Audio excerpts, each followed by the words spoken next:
Good afternoon, everybody, and welcome.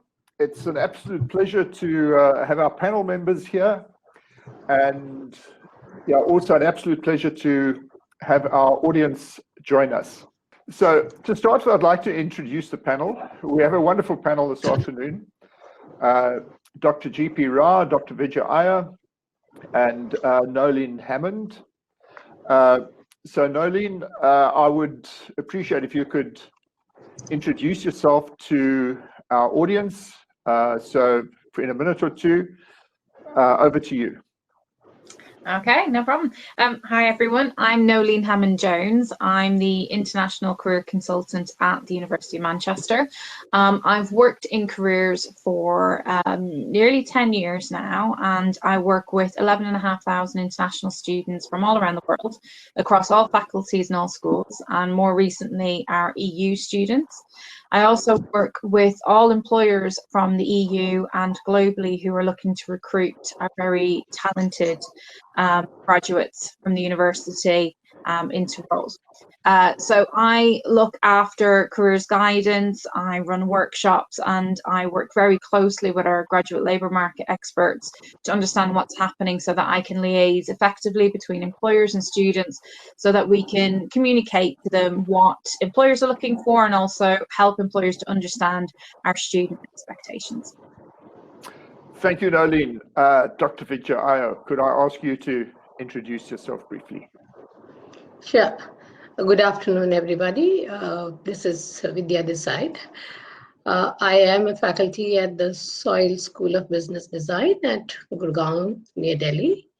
So this school is a sister school of Soil, the well-known, well-established school for executive MBA programs. Personally, I have been in the teaching side for almost 11.5 years as faculty, primarily in the HR domain, and my specialty or my research area is employability, that is trying to bring together students and workplaces, try and see the gap and bridge whatever best we can at the graduate and the postgraduate level students. Being a management consultant, so I think I know both sides of the table, the demand side and the supply side of workforce. So that's what I bring to the table, a view of both sides, and that's about me. Thank you very much, Vidya. GP, Dr. Rao. Hi, everyone. This is Dr. P Rao. I started my own consulting good people relations 6 years ago. We work in the space of business coaching, workplace synergy, then industry academia interface, and also do talks, motivational talks. Earlier, for about 37 years, I worked with 4 large companies called Steel Authority, JK Organization, Birlas and Reliance, and India and abroad in HR. I am qualified in HR, general management, public administration, law, assessment tools, and I have an honorary degree in management. I am associated with professional bodies all over India, Sri Lanka, Malaysia, and Singapore. I was the National Secretary of HRD Network. I do social service. I was the Assistant Governor of Rotary International. I help entrepreneurs, Business Network International. I'm the area director for Delhi East, West, and Delhi North. So what I bring to the table is my association of working with corporate for 37 years, the current job of consulting in public sector, private sector, multinationals, and family-owned companies. So I would know the needs from the corporates and the expectations from the corporates. Probably that's when I can bring it to the table. Thank you, Ron. Thank you for the opportunity. Thank you very much. Folks, hi, I'm Ron McGlucky. I'm your moderator for the session. I am a consulting psychologist for TC Global and also organization development partner. So absolutely wonderful to be here and really looking forward to our discussion this afternoon on really the future of work. So to our audience out there, really excited to host you. Would love to hear from you as we go through the session. And, please feel free to raise questions on the chat function, and we will do our best to accommodate your questions. And we're planning to put a number of questions to the panelists, and thereafter, or also probably during it, to have questions from our audience. So thank you very much for that. So folks, just before we get started, our world has changed so dramatically over the last 4 to 6 months. We all crave, I guess, some form of normalcy, whatever that used to be. And I think the thing that we have to recognize is that COVID has so dramatically accelerated so many different areas.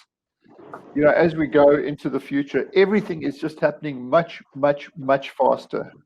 Who would have believed, I don't know, 6-8 months ago that the whole world would be virtual? Well, now it is.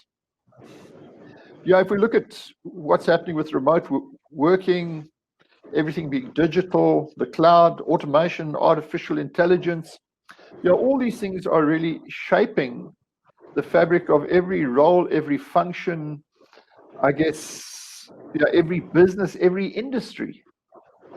It is just being so dramatically disrupted, and changed.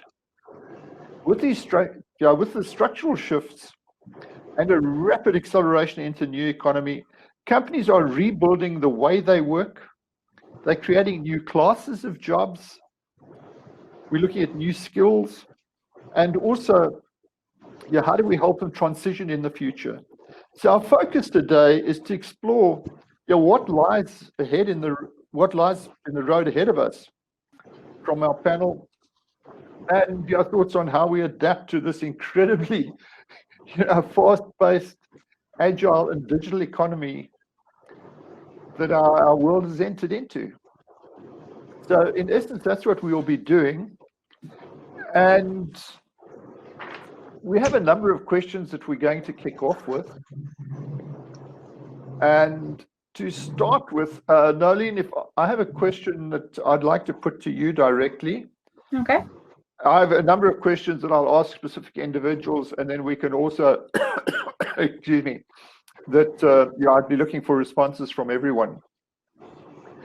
So Noeleen, what do you see as the short and midterm impact on graduate employment, of COVID-19? If you'd like to share your views with us, that would be wonderful. Yeah, I mean, it is obviously impacting graduate recruitment at the moment. So we're seeing between a 12 and 20% hit in terms of graduate roles that have been affected by COVID. There are areas though that are being that are growing, that haven't previously existed or haven't been as invested in prior to COVID. So it's mainly the built economy that is struggling at the moment, but then again, we don't expect that to be long term because it can recover quite quickly when the world starts to get back to a certain level of normality. In addition to that, you do see areas of growth in research, pharmaceutical, also the digital roles, more investment in things like e-learning, more investment in programming and those who have digital skills.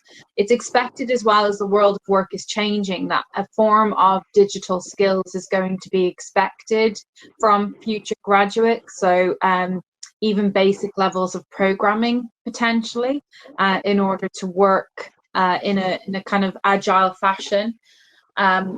Midterm, I don't know. I would love to know what the midterm kind of effects are going to be. That would help me a lot. But what I am saying to students is be as agile as possible and don't just concentrate on your area. Use this time to upskill and build your knowledge on things that employers might want in the future. So being able to use virtual platforms to have effective meetings, communications, events with individuals of interest, being able maybe to dabble in a bit of programming, understand how you can transform communication digitally. but also building on those communication skills and being able to work effectively and agilely, because we don't know, and hopefully this won't happen, but we don't know how the world of work is going to change, and being resilient and adaptable to change is absolutely. Well, I think, Noeleen, where you're taking us now, thank you for that. Where you're taking us now is really into, what are the new skills and attitudes employers will be looking for in the future world of work. And, you started talking about, resilience and learning.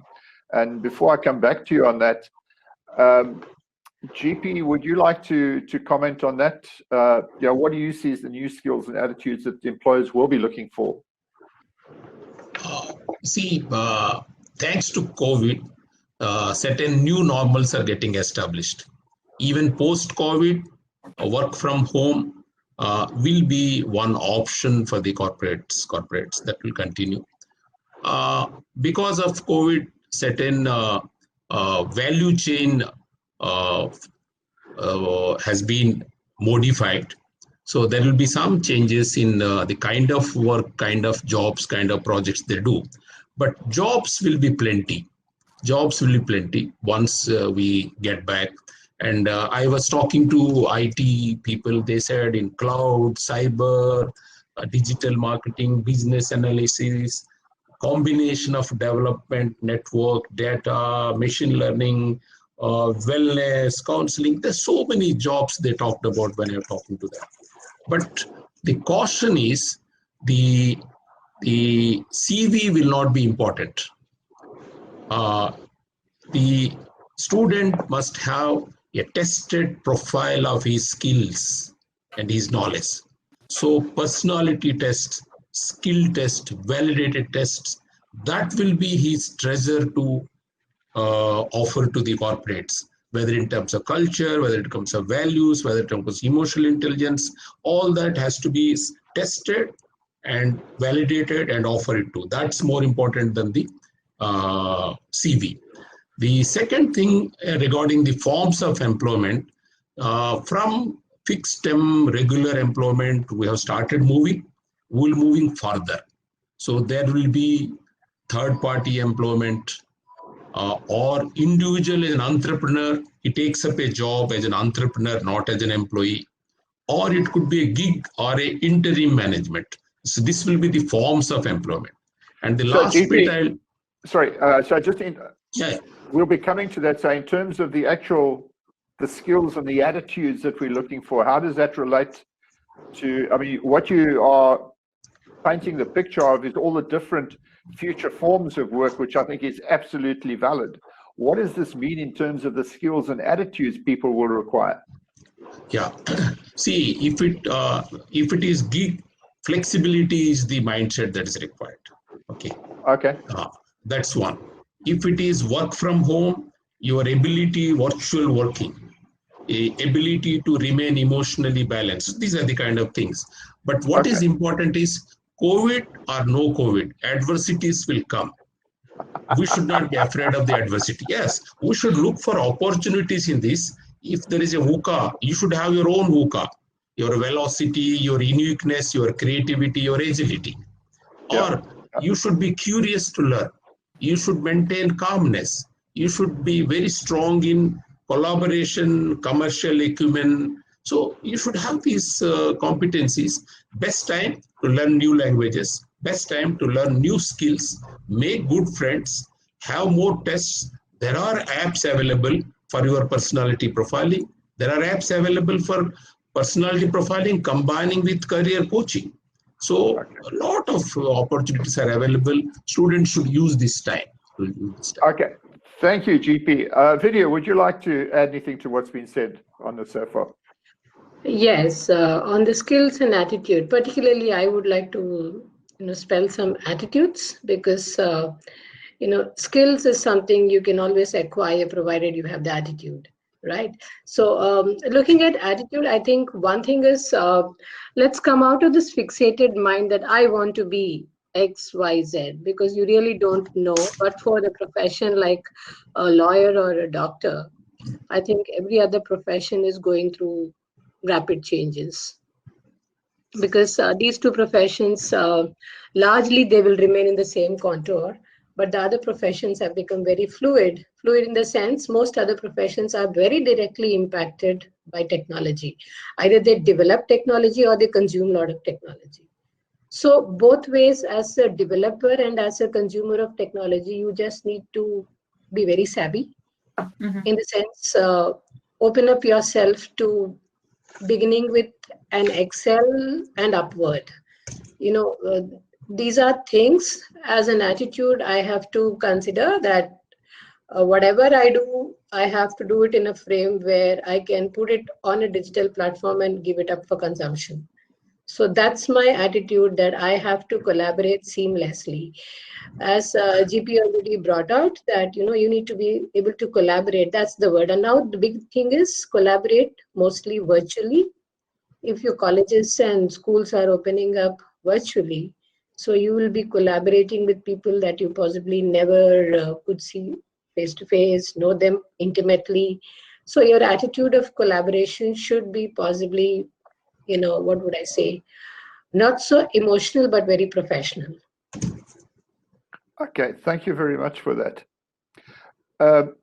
Vidya, maybe you'd like to pick up on our next question as well. Yeah, the comment is frequently made that a lot of young people and a lot of universities are really in the business of, I guess, for want of a better word, job seekers as opposed to job creators.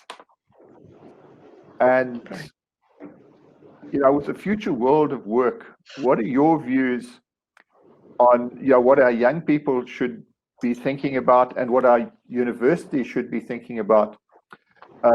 Should our youngsters be thinking about, the whole idea of maybe being, not initially, but fairly soon after their qualification, of actually looking to be job creators, entrepreneurs, whatever, versus the classic salary junkies, the job seekers. Would you like to comment on that? Yes, that's a very, very valid and a beautiful question, in fact. As most of us know, most of the successful and enduring businesses have been founded in recessions. These are the best times to know the bottommost, levels of economic cycles. So maybe as a student, you would possibly wish to hedge some risk and start off with a job and get to understand how work is done and so on and so forth. But I think it's also a very good way to understand what your peers are going through and possibly find a solution. See, largely an entrepreneurial activity is based on solving a societal problem, right? So if Bill Gates dreamt of putting a computer on every table, that means he had a view of connecting the world. So, that vision of connecting the world, virtual teams, is also true today. So what was a dream or, a vision 30, 40, 50 years ago is a truth. So I think as a youngster, somewhere in your 20s, if you visualize a life for yourself, then possibly that will take you and your generation ahead. So if you visualize a world where you would possibly see football matches, feel it on 3D, great. That's a new business. The 3D printers is now kicking off a new business. Possibly when it comes, in 10 years from now, it will be a very economic activity. So I think you need to possibly learn how to visualize, see your problems, and then anticipate solutions, and possibly be a problem solver and therefore a business person. And eventually people will thank you for creating jobs of a new kind. Thank you. Noeleen, I'd be very interested to get your views on this because, you're largely in the business of corporate people engaging with students. What is your take on this? Well, we actually we have a mixed bag. So we also deal with SMEs and we work with a lot of business hubs. So we work very much around encouraging students to consider either becoming entrepreneurs or using their entrepreneurial skills in the work that they're doing. But I just, as Vidya said, recessions have produced some amazing entrepreneurial opportunities, and I think that's what, going forward, in terms of, we were talking about skills and attitudes, being versatile, being creative, innovative, looking at the markets, looking what's happening. I mean, 6 months ago, if you'd said to somebody whose business related solely or relied solely on events involving large numbers of people, like a wedding planner, that was going to be in danger, that's a solid business plan, and now not so much. So it's looking at the future of work, but also thinking, how can you navigate that going forward, and how maybe you can have a versatile business plan, so that you can adapt to change, and that your business plan is versatile enough to be able to be online as well as in person once we get back to those big events. So for those that are in hospitality, for instance, what I saw recently was a cinema chain, which obviously cinemas are not entirely open yet, and there are large numbers of people, move their cinema outside. It was back in the days of the 1950s where people could go to a drive-through in their car, watch a film, but it's ingenious, and it's using what we learned from the past, what worked back then, what was seen as outdated, but actually now is seen as innovative. So it's looking at past lessons, past recessions, what's happened, what worked well, and how can you adapt to what's happening now. And that's the same for corporates. Corporates are looking for individuals who can adapt to change. If they shut down tomorrow and say, from tomorrow, you're working from home, they need people that can go, okay, this is my workplace now, this is how I'm going to function, these are my hours, this is my productivity, this is what I need to do. So the entrepreneurial skills and drive is absolutely essential, I think, in anything that you do, but equally the creativity, innovation and adaptability is essential. Okay, thank you. So the interesting observation from that is, the days of one specialist skill are long gone. Yes. We're looking at, a diversity of skills, a diversity of attitudes, diversity of ways of being able to work. Portfolio of careers as well. Portfolio of careers as well. Yeah, I mean, it was quite interesting, a discussion I was having fairly recently. The comment was, a lot of it, I'd like to address this specifically to our audience. People are concerned about exactly what sort of job they're going to be doing maybe in 3, 4, 5 years' time. And the reality of life is that a lot of those jobs probably haven't even been created yet. And I guess that's the excitement. And to our audience, if you'd like to ask us any questions, please feel free to put it up on chat, and I will deal to those questions as we go along. So thank you very much for that. This is quite a tricky question. Maybe I'd like a quick response from everyone. In the current situation, I think a lot of families, a lot of people are experiencing a lot of financial strain.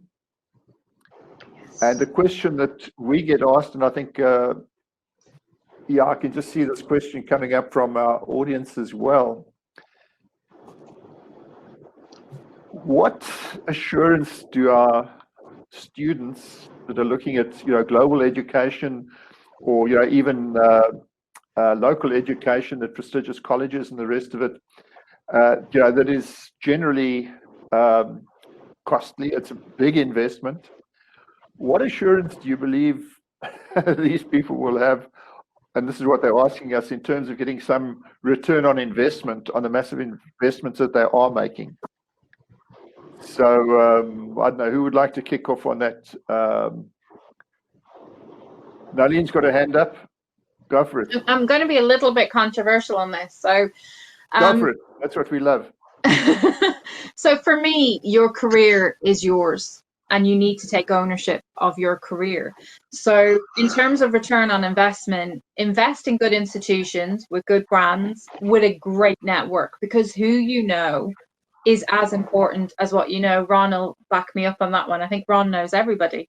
Very well connected man, but your network is absolutely essential. Who you know is as important as what you know. So the institution you go to, obviously the academic study is very important, but networking while you're there, connecting with academics, connecting with your peers. Your peers are future employers, they're future colleagues. These are people who are going to help you. They could be even future business investors. So networking is absolutely key. But equally, don't rely on your institution to find your career for you, because that's your role, that's your job. And the only way that you're going to be successful in what you do is if you really invest in it. So when we say, own your career, you need to decide what your skills are, what your interests are, who is in your network, how can you take advantage of that network, what experience can you gain. If you complete your program, for instance, and say to an employer, and they go, what did you do while you were at university? And you said, well, I concentrated on my studies and I got really good grades. They'll go, great. And so it's not just about the grades, it's about getting involved in clubs and societies, it's about volunteering, it's about gaining any kind of work experience, because they're not looking for direct relevant experience at that young an age, but what they are looking for are the skills that you develop from those experiences: communication, team working, problem solving, using your initiative, adaptability, flexibility.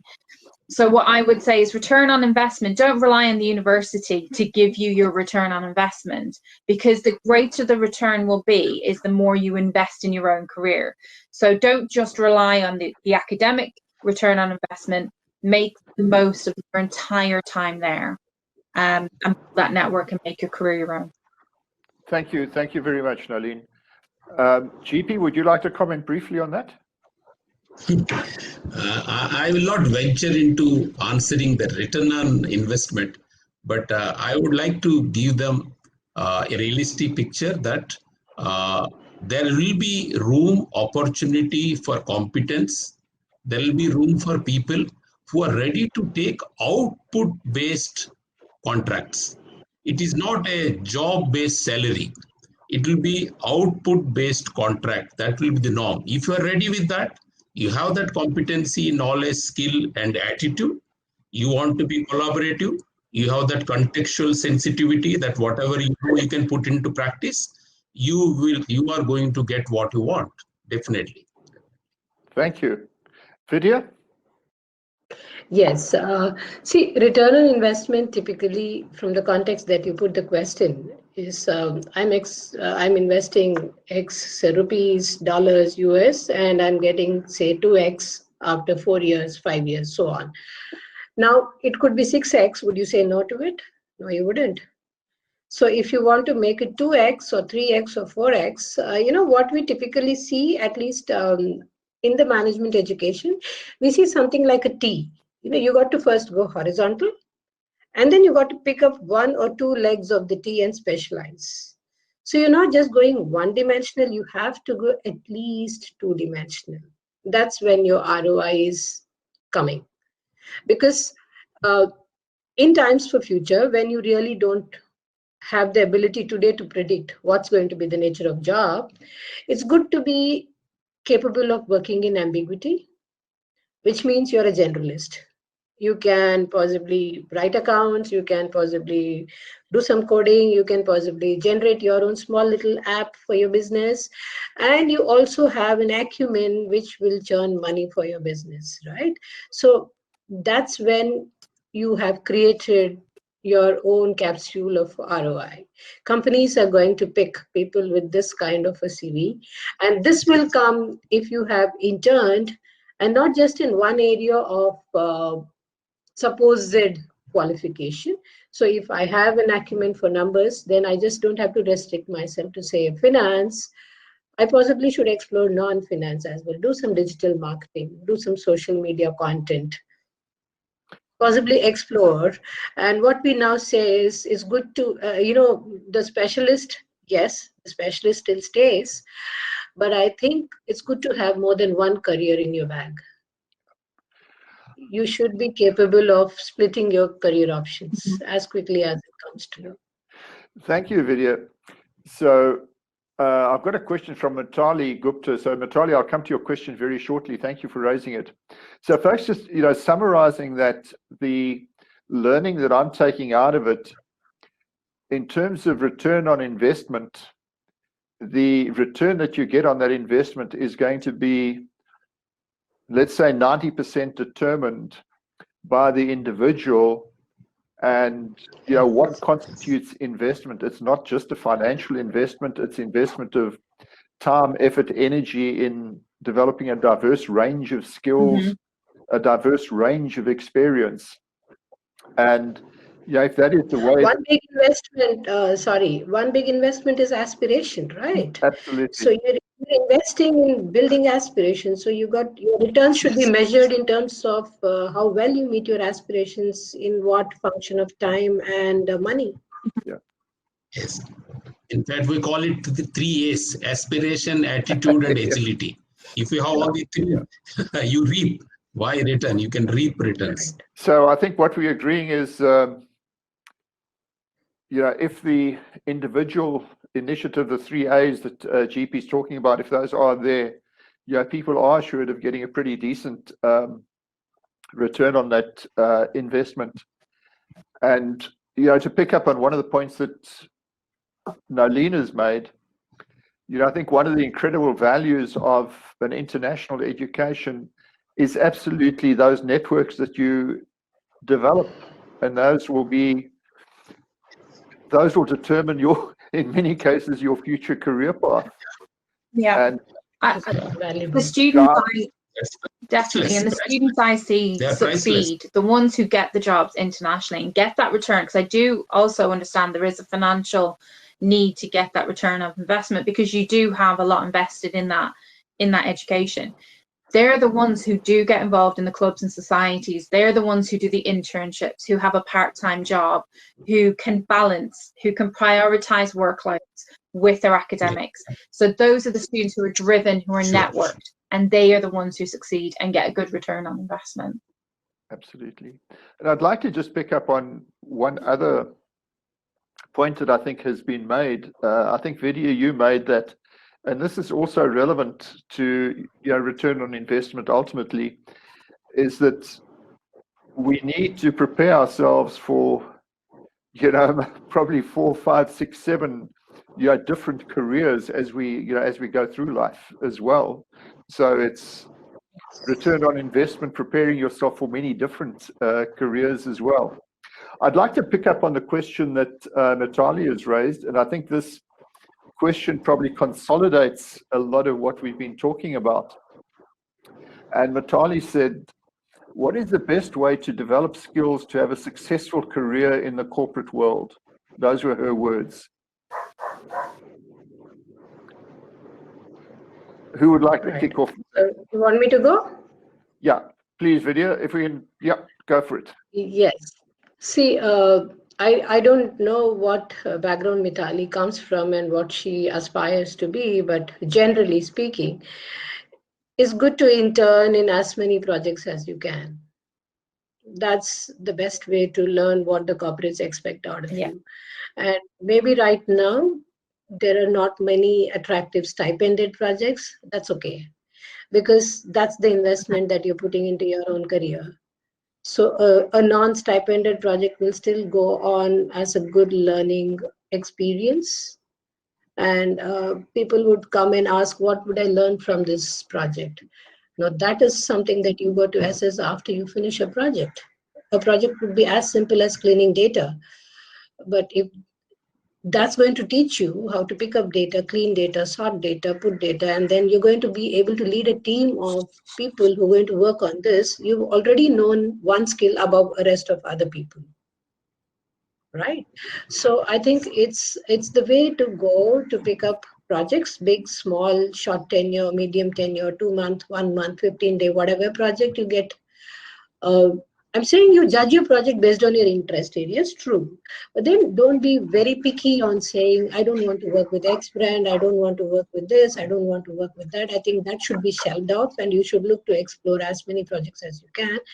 And that's where you actually pick up the skills that are being in demand and which are actually developing. Maybe I am a faculty, I teach in a classroom, but somebody who does a project possibly knows what's the demand of the hour there on the field, and I go into the classroom. So that's the best way to thank you. We get that message very strongly. So it's internships. It's about getting experience. Thank you.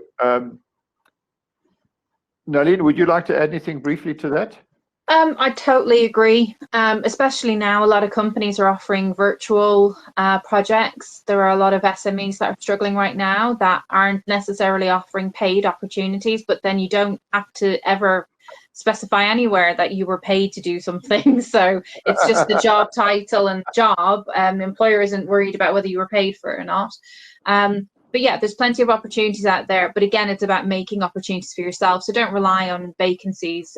Go out there, pursue, use your strengths, understand what you have to offer an employer, and offer your expertise, you know, to help in a project, help in some research. And again, those skills that you learn from not just cleaning data, as Vidya said, but again, you probably have put a report together, you've liaised with a manager, you've had to communicate over platforms, you've had to work probably as part of a wider team, possibly a very diverse team. There's lots of skills you gain from that one project that employers are looking for. To say to an employer, oh, well, there weren't many opportunities, it's, what opportunities did you create for yourself? So again, what we call the hidden job market, going out there and asking, you know, get 1 in 10 response, that's pretty good. Sorry, if I may just comment on one very important point you've made. You make reference to the hidden job market. Yes. And, you know, I think this is the reality for so many jobs that are available.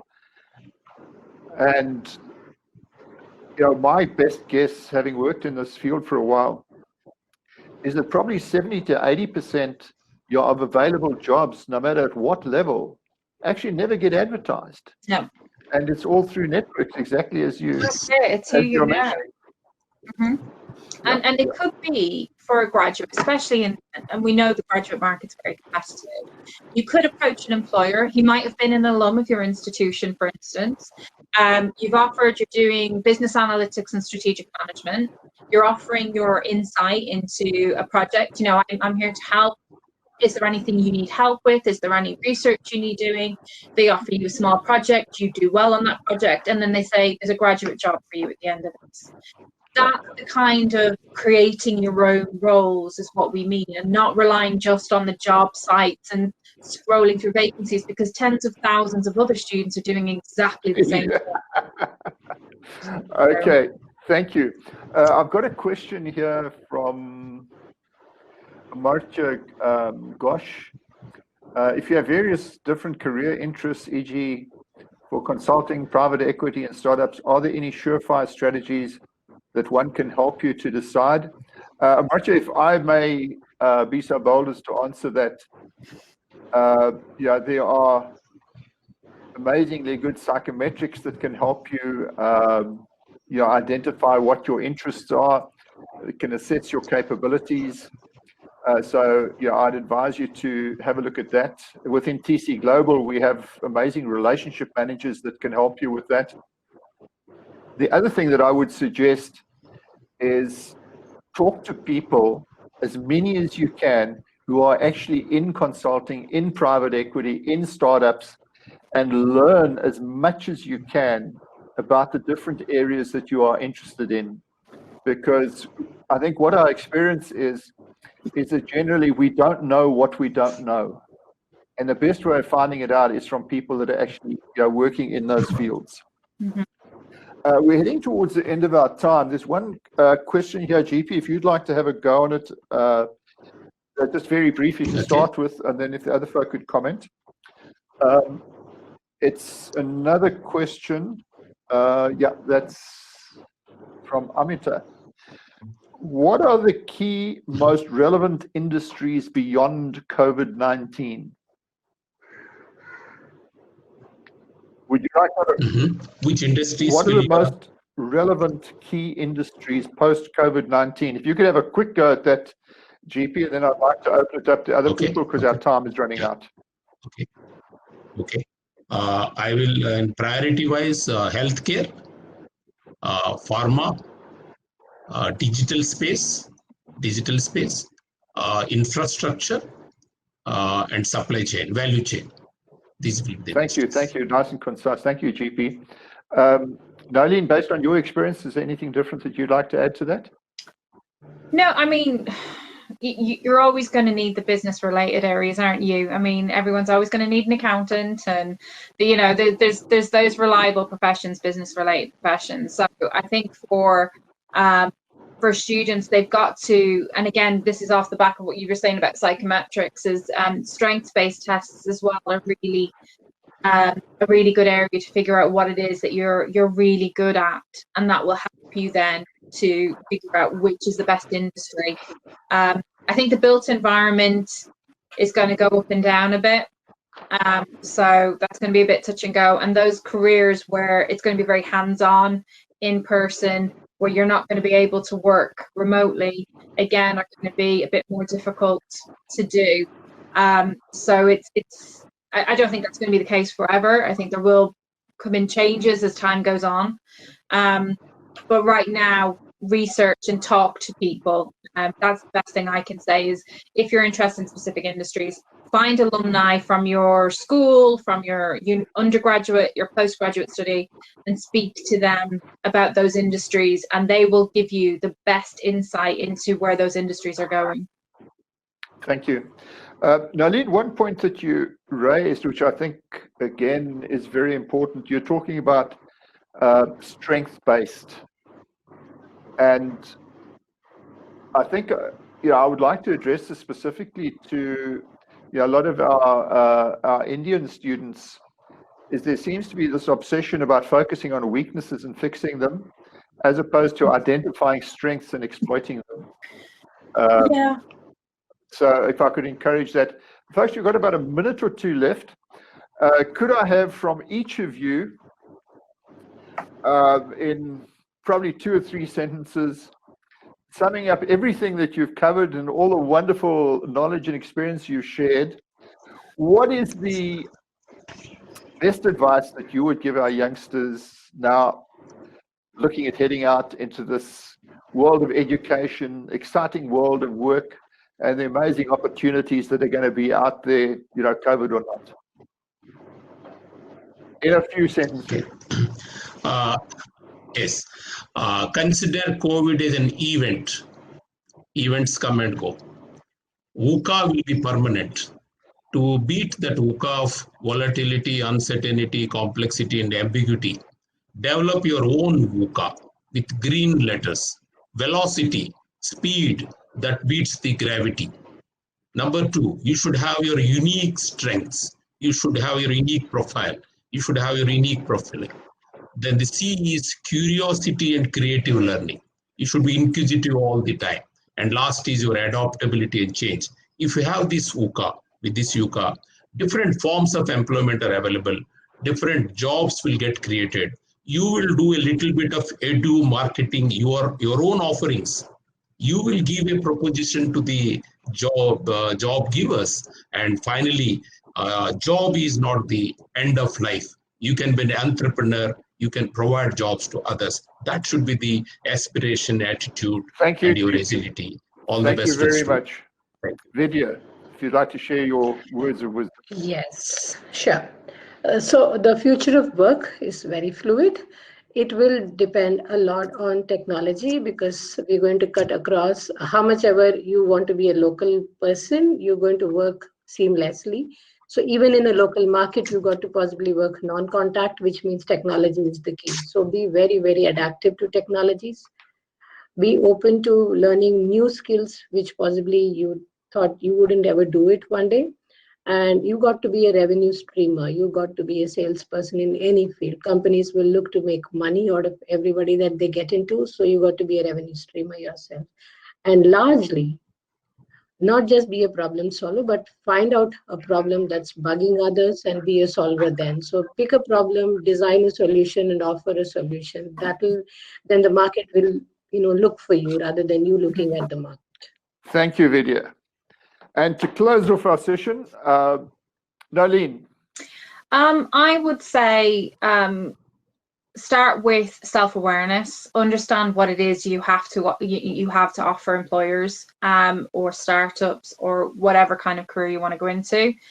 Take the tests, whether it be psychometric tests, strengths-based tests, to understand where your strengths lie and how you can articulate them effectively to an employer, because you've got a value add, be able to communicate that. And also don't be worried about going into a career that might be the wrong career.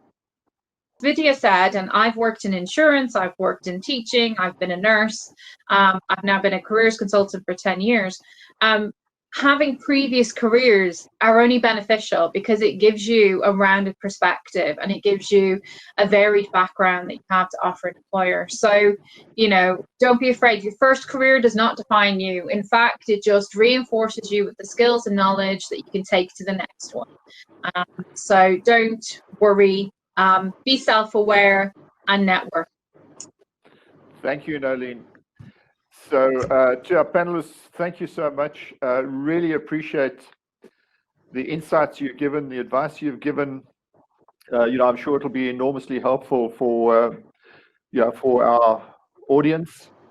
And to our students, to our audience, please, as TC Global, we are here to help you. Please get in touch with your RM. We have amazing global ed services, TC Global Learning Services, Global Investment Services. And it's our absolute pleasure and privilege to help you and to support you on the global ed journey and on your future career journey. So please contact us. And to everyone, thank you so much, and let's speak soon. Thank you, everybody. Thank you. Thank you. Thank you so much. Thanks so much for having us on. Bye. All the very best. Cheers. Bye.